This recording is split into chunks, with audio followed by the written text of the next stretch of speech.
Hey everyone, I am super excited to have you here for this masterclass explainer. If you are a physiotherapy student or gearing up to be a rehab specialist, you are in exactly the right place. Today, we're taking a really comprehensive, deep dive into the world of upper limb prosthetics. We're going to unpack the mechanics, the anatomy, and the core clinical reasoning you need to effectively guide your patients through what is honestly one of the most challenging, but absolutely most rewarding rehab journeys out there. So think about this for a second. How do we actually restore complex bimanual function after someone loses a limb? The human arm and hand, well, they're just a remarkably sophisticated mechanical system, right? Capable of everything from carefully threading a tiny needle to deadlifting heavy weights. When a piece of that system is gone, replacing it isn't just about bolting on a tool. It's about restoring a person's independence, their body image, and their fundamental ability to interact with the world around them. And that is our ultimate clinical challenge. All right, let's dive right into our roadmap for today. We'll be hitting 1. Anatomical levels, 2. Components and devices, 3. Harnesses and control, and finally, 4. Clinical rehabilitation. Okay, Section 1. Anatomical levels of upper amputation. First up, let's lock down the clinical nomenclature you're going to need for charting and communicating with a wider medical team. An upper limb prosthesis is simply defined as an artificial device used to replace a missing part of the upper limb, aiming to improve function, appearance, and independence. But keep in mind, limb absence isn't always from trauma or surgery. You absolutely need to know these congenital terms. Achachuria is the absence of a hand, amelia is the complete absence of a limb, and phocomelia, which actually comes from the Greek for seal flipper, refers to the absence of the proximal portion of the limb, meaning the distal appendage is attached directly to the trunk. Now, mapping out the full spectrum of amputation levels we see in clinical practice is a bit of a journey.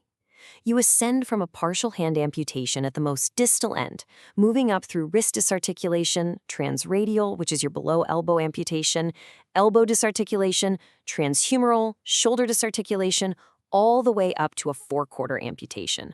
A forequarter literally removes the entire arm, the scapula, and the clavicle. The key takeaway here, notice how at each ascending level, we lose another critical joint. And that specific joint loss dictates the entire complexity of the prosthetic intervention you'll be managing. Building right off of that, there's a massive biomechanical rule of thumb you've got to memorize. The shorter the residual limb, the greater the loss of function, and the harder it is to suspend the prosthesis. Let's look at the transradial level for a sec, which makes up about 65% of upper limb amputations. A mid-forearm amputation gives the patient excellent control.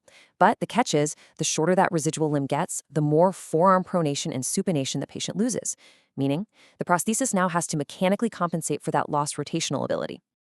Moving right along to Section 2, Prosthesis Components and Devices.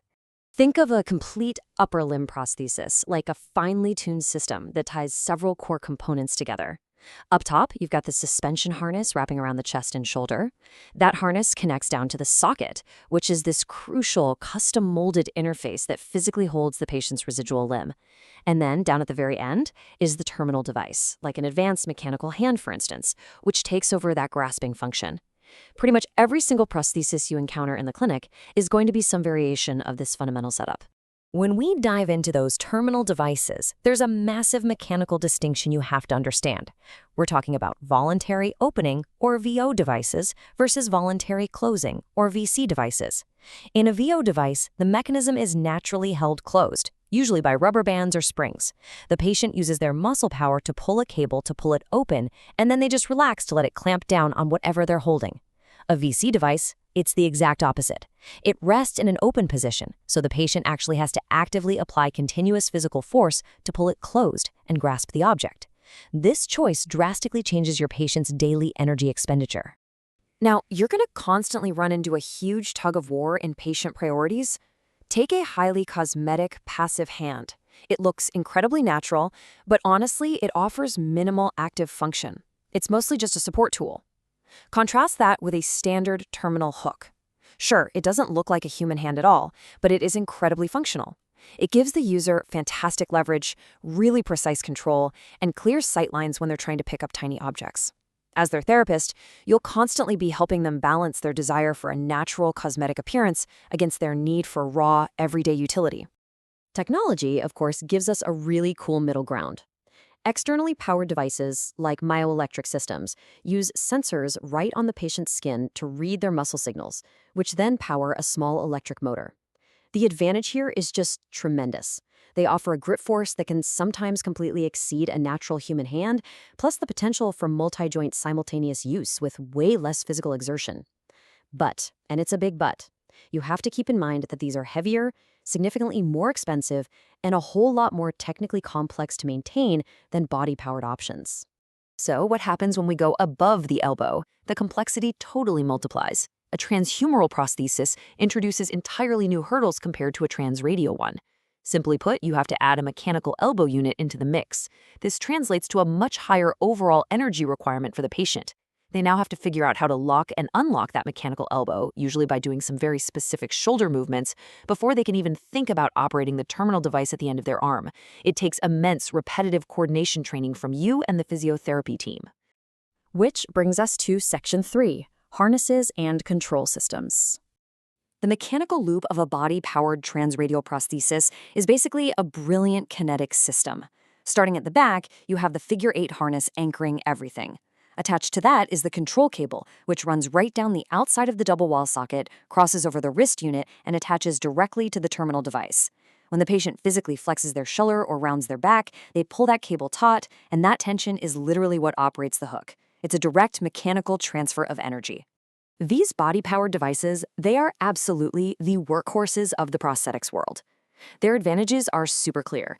They're less complex, way more tolerant of heavy physical demands and rugged environments, they have lower maintenance needs, and they're highly cost-effective. But there's always a catch. The major disadvantage is they strictly require harnessing around the upper body just to activate and suspend the arm. If that's not fitted and monitored correctly by the rehab team, it can cause chafing, serious discomfort, and even nerve compression. Because of those specific harnessing challenges, we can't just use a one-size-fits-all approach. Comparing the standard figure-of-8 harness with something like a chest strap and shoulder saddle is a great example.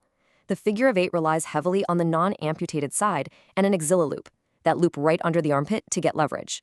But what if your patient is a heavy manual laborer? Or what if they literally just cannot tolerate that underarm pressure? That's exactly when we pivot to a chest strap variant. It distributes the heavy load over a shoulder saddle, completely relieving the axilla. It's an essential alternative you need to have in your clinical toolkit. Inside the housing of these systems, you'll find a flexible, stranded stainless steel cable.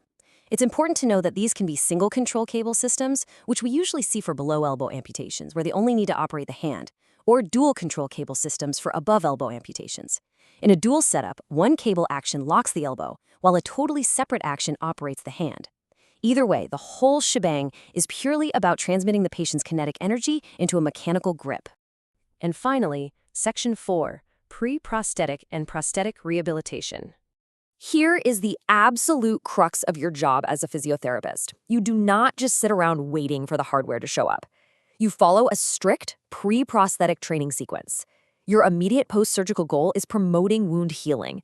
Once they are stable, you must fiercely control edema, the swelling. From there, you're actively shaping the residual limb, and concurrently every single day, you are working to prevent contractures, maintain range of motion, and aggressively build up the strength and endurance in the remaining musculature.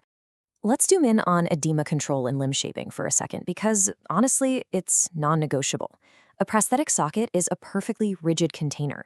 If the patient's limb volume is fluctuating wildly, or if the limb heals in a weird bulbous shape, that socket is not going to fit. It'll cause pain and eventually tissue breakdown. So we use highly targeted compression methods, elastic wraps, specialized stump shrinkers, and custom compression garments.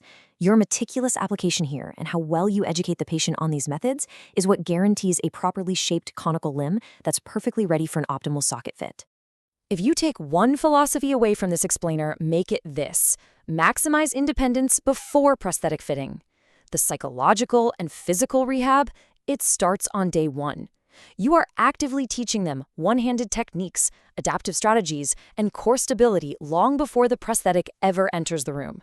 The prosthesis is just a tool to enhance their life. It is not the sole source of their independence. So, as we wrap up this explainer, I want to leave you chewing on this final vital question. How will mastering these prosthetic interfaces transform your patient's journey from functional loss to total independence? When you truly grasp the anatomical levels, when you intimately know the mechanics of a voluntary closing hook versus a myeloelectric hand, and when you rigorously execute that pre-prosthetic rehab, you aren't just treating an injury, you are literally giving your patients the keys to reclaim their lives. Thank you so much for joining me today. Keep studying hard, and I will see you in the clinic.